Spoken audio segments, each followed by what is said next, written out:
কোন দিকে সোজা না বেঁকা?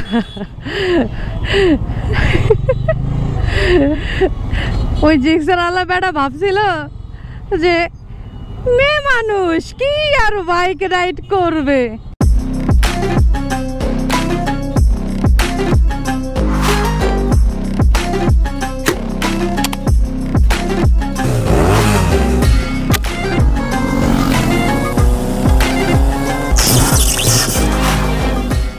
গলি থেকে যখন বের হই তখনই যতগুলো বাচ্চা আছে সবগুলো বাচ্চা বিগ ফ্যান বলে যখন চিল্লায় তখন কি যে ভালো লাগে।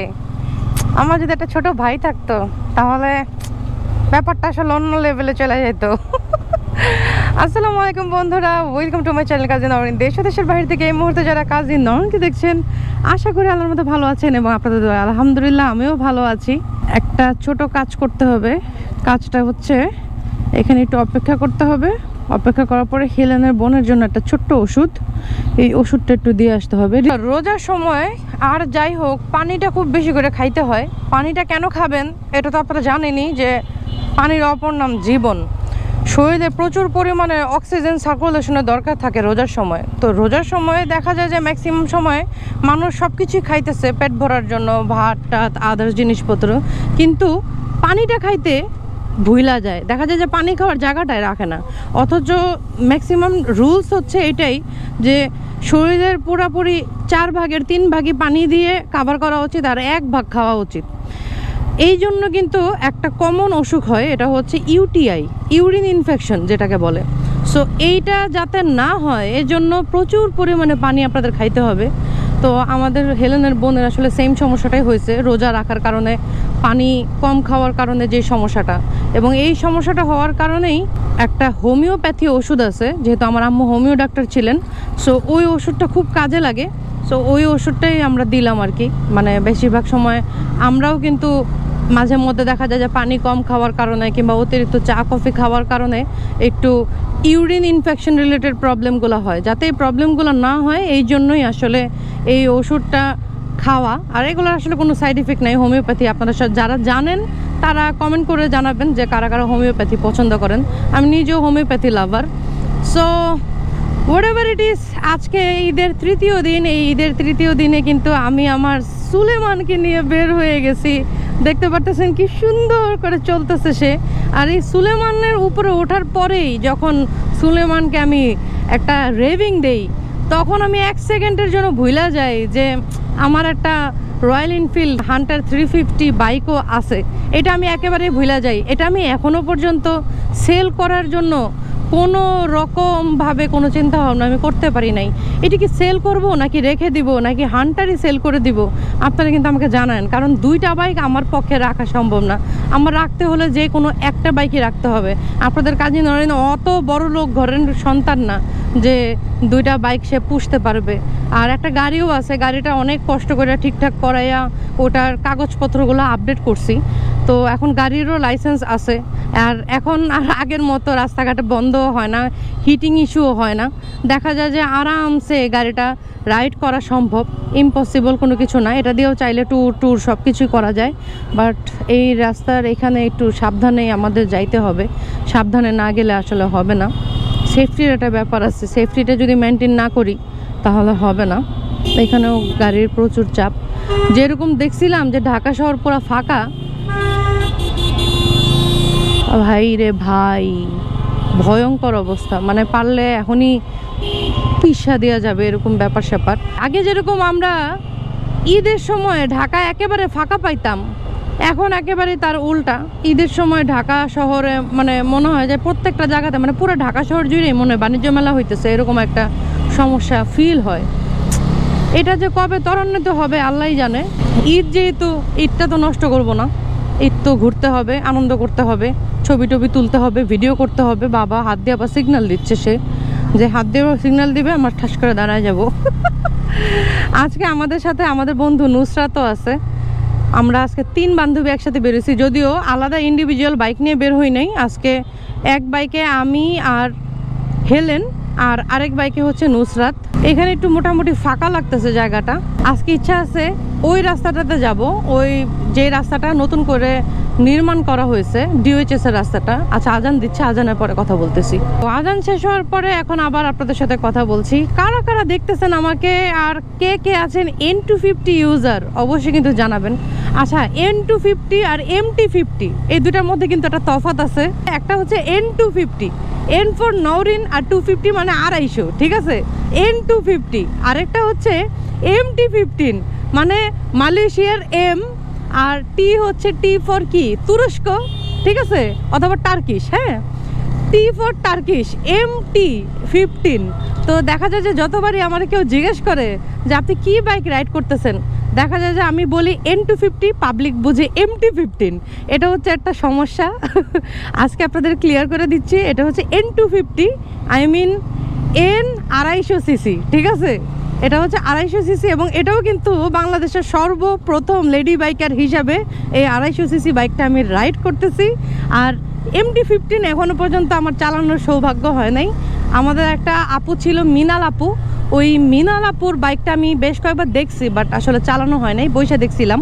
তবে যতটুকু জানি যে R15 এর ইঞ্জিন সেম ইঞ্জিন আর কি, R15, XSR, MT15 এগুলোর ইঞ্জিন সেম। হয়তোবা একটা হচ্ছে নেকেড বাইক, কিন্তু চেসিস সব কিছু কিন্তু ওরকমই, ডায়মন্ড কাট চেসিস, ঠিক আছে। সো তেমন একটা ভ্যারি করার কথা না, সেম ইঞ্জিন যেহেতু। যাই হোক, কথা বলতে বলতে ঢুকে গেলাম এই সুন্দর মেরামত করা সেই রাস্তাটি, যে রাস্তাতে কিনা অনেক মানুষের দুর্ভোগ ছিল, অনেক মানুষের অনেক ধরনের সমস্যা ছিল। সেই সব সমস্যার অবসান হয়ে গেছে, বেশ প্রশস্ত করছে রাস্তাটা, খুবই সুন্দর লাগতেছে। বাট খুবই সাবধান, এখানে কিন্তু গাড়ি ঘোড়া সুন্দর নতুন রাস্তা দেখে কিন্তু সবাই অনেক জোরে জোরে বেপরোয়াভাবে রাইড করে। আপনি চেষ্টা করবেন আপনার এই যে লেনটুকু আছে, যে লেনে আপনার যাওয়ার কথা, এই লেনটা মেনটেন করে আপনি চালাবেন। সামনে খুব সুন্দর দুইজন কাপল খুব সুন্দর করে কিন্তু বাইক রাইড করে যাইতেছে। যতটুকু জানি এটা হচ্ছে বাজাজের V15, মানে বিক্রান্ত একটা জাহাজ ছিল, ওই বিক্রান্ত জাহাজের যেই পার্টিকুলার্স আছে সেই পার্টিকুলার্স দিয়ে এই বাজাজের V15 বাইকটা বানানো হয়েছে। আচ্ছা, আমি যদি ভুল না করি এটা V15 না, আমার মনে হয় এটা হচ্ছে হাউজুর একটা বাইক। কজ সামনের দিকে চেসিসটা একেবারেই পুরো হাউজুর মতো লাগতেছে, ওভারলুক টুক যা কিছু আছে। যাই হোক, ওরে আমার ধরা কোনো ব্যাপার না, চাইলে অনেকটুকু ফোর্স দিয়ে আমি এটা ধরতে পারি, কিন্তু ধরাটা ঠিক হবে না, বাকি ধইরা দেখাই দিব। সামনের বাঁ দিক থেকে আমরা এই সুন্দর জায়গাটার মধ্যে একটু ঢুকবো, ঢুকে কিছু ছবি টবি তুলবো, কিছু ফটোশুট করব। তো চলেন। ওয়াও, বিউটিফুল, ভয়ঙ্কর সুন্দর।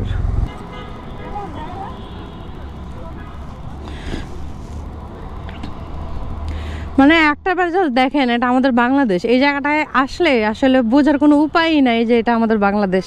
আর এটা আমার N250, এটা হচ্ছে আমার বান্ধবীর সেই সেনাপতি, যে সেনাপতিটা আমি রাইড করতাম একটা সময়। ওই সময় অনেক লিকলিকা শুকনা ছিলাম, সেই সেনাপতি। বন্ধু, ঈদ মোবারক। মনে হইলো যে আজকে আমার ঈদ শুরু হইলো, সব এক লগে। আসেন আসেন, ঈদ মোবারক কোলাকুলি।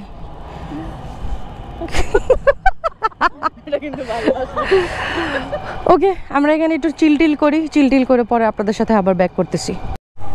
আমার আব্বা বাসা থেকে বললো যে মেট্রো রেল নাকি চলে না, কিন্তু আমি তো দেখতেছি মেট্রো রেল চলে। আর শুধু তাই না, আমরা এখানে আসার পরে যেরকম খালি ছিল জায়গাটা, একদম তার চাইতে বেশি ভরা ভরা হয়ে গেছে।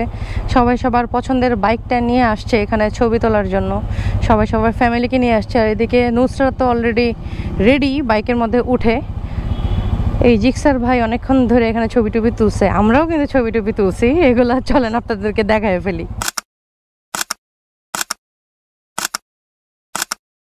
চলো, কেমন লাগলো ছবিগুলো অবশ্যই কিন্তু কমেন্ট করে জানাবেন। বন্ধু তো পুরো অন ফায়ার হয়ে গেছে, টান দিল একটা সবার সামনে। চলে যাও বাবা ডান দিক ধরে, ভেরি গুড। আসলে অনেক বাইকাররা আছে তো এখানে। আমার বন্ধু পুরা গিয়ারে চলে গেছে, গিয়ারে যায় এটা টান মারছে আর কি। এটা অনেকে করে, বেশিরভাগ এটা জিনিসটা সব বাইকাররা আসলে রিলেট করতে পারবে। যখন আশেপাশে অনেক বাইকাররা থাকে, সবার সামনে দিয়া খুব জোরে এইভাবে করে গিয়ার দিয়া একটা টান মারে সবাই, এটা আসলে একদম কমন একটা জিনিস। তো আজকের ঈদের তৃতীয় দিনটা আমার কাছে অনেক বেশি মেমোরেবল বিকজ অফ অনেকদিন পরে বান্ধবীরা বেরোইছি। আর নুসরাতরে তো অনেক দিন ধরে বলতেছিলাম যে বন্ধু বন্ধু বাইর হও বাইর হও বাইর হও। ওর চাকরির পরে এতটা বেশি ব্যস্ত হয়ে গেছিলো যে আমাদেরকে ও সময়ই দেয় নাই। সো আজকে সবাই মিলে বের হয়ে ছবি টবি তুলে ঘোরাঘুরি করে এত ভালো লাগতেছে বলার বাহিরে। আর সেই সাথে আমার সুলেমান তো পুরাই অন ফায়ার, মানে অসাধারণ কিন্তু লাগতেছে সুলেমানের রাইড। আর ওর আসলে ব্রেকিং নাই, তো N250 তো কোনো ব্রেকিং ট্রেকিং এগুলো তো কত আগে কমপ্লিট, এই জন্য সে তার ফুল পারফরমেন্সটা দিতে পারতেছে। আর এটার যে ক্লাচ, মানে এক কথা অমায়িক ভয়ঙ্কর, মানে এটার ক্লাচটা আরাম, এক আঙ্গুল দিয়ে চাইলে এটাকে কন্ট্রোল করা যায়। এটা হচ্ছে এটার একটা প্লাস পয়েন্ট। রে ভাই এ তো পুরো চাপাই দিতেছে গাড়িটা পুরা। তবে একটা জিনিস একটু খারাপ লাগছে, ম্যাক্সিমাম রাইডারদের এই মাথায় হেলমেট নাই, এটা একটু খারাপ লাগছে। বাট ওভারঅল সব কিছু মিলে আজকের দিনটা ভালোই ছিল। এখন যাব হচ্ছে লাইভ মিউজিক শুনতে। লাইভ মিউজিক সাধারণত উত্তরাতেই হয়, উত্তরার ম্যাক্সিমাম যেই জায়গাগুলো আছে ওইখানে লাইভ মিউজিকগুলো হয়। সো ওই লাইভ মিউজিকের জন্য আমরা উত্তরাতে যাব। বাট শুরুতে যেরকম হালকা ছিল রাস্তাগুলা, সেই অনুপাতে এখন অনেক জ্যাম। মানে এখন মনে হয় সবাই বাইর হচ্ছে বাসার থেকে, কারণ দুপুরবেলা যে করার রোডটা, এই রোডটা তো সবাই আসলে পারে না টলারেট করতে। এই জন্য সবাই এখন বেরোচ্ছে। আর এখন সবাই বের হওয়ার কারণে একটা ভালো লেভেলের জ্যাম কিন্তু আমাদের পোহাইতে হইতে পারে। একটা সময় ছিল ওই যে ফ্লেভারস অন ফায়ারে আমি পারফর্ম করতাম, লাইভ পারফরমেন্স, যেটা প্রতি শুক্রবার দিন ফ্লেভারস অন ফায়ারে। তো এই ফ্লেভারস অন ফায়ারটা চলে যাওয়ার পরে আসলে খারাপ লাগাটা শুরু হয়েছে।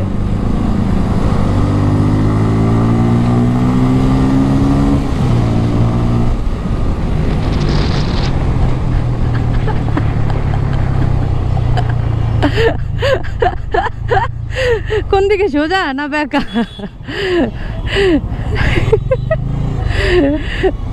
ওই জিক্সার আলা বেটা ভাবছিল যে মেয়ে মানুষ কি আর বাইক রাইড করবে।